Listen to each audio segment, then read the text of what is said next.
In the summer of 1588, the world watched as Spain, the most powerful empire of its age, launched an ambitious campaign to invade England. The Spanish Armada, a formidable fleet of 130 ships carrying over 30,000 men, set sail with the hope of toppling Queen Elizabeth I and restoring Catholic rule to England.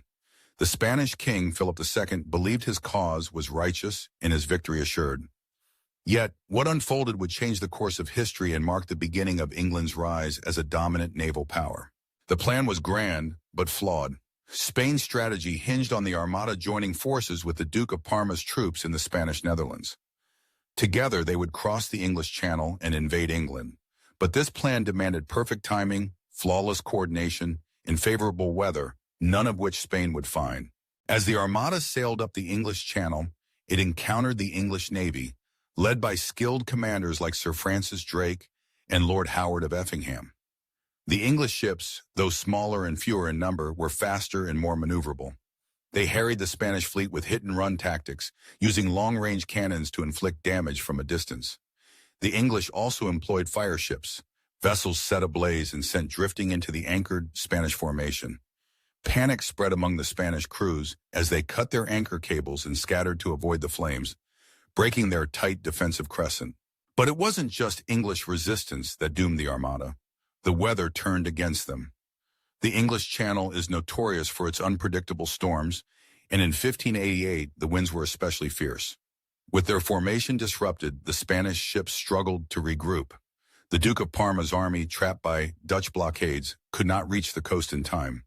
The Spanish commander, the Duke of Medina Sidonia, realized the invasion was impossible. He ordered a retreat, intending to sail north around Scotland and Ireland to return to Spain. The retreat became a nightmare. Violent storms battered the fleet as it rounded the British Isles. Many ships, already damaged from battle, were wrecked on the rocky coasts of Scotland and Ireland. Thousands of sailors perished, succumbing to the sea, starvation, or attacks from local inhabitants. Of the original 130 ships, fewer than half limped back to Spain. The once mighty Armada had been shattered. The disaster of the Spanish Armada had far-reaching consequences.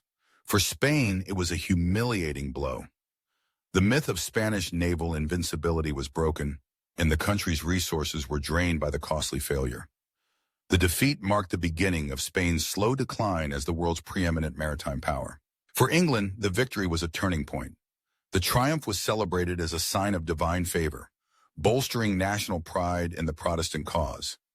England's navy, once an underdog, gained a reputation for daring and innovation. In the decades that followed, English ships would venture farther, exploring and establishing colonies across the globe. The seeds of the British Empire had been sown.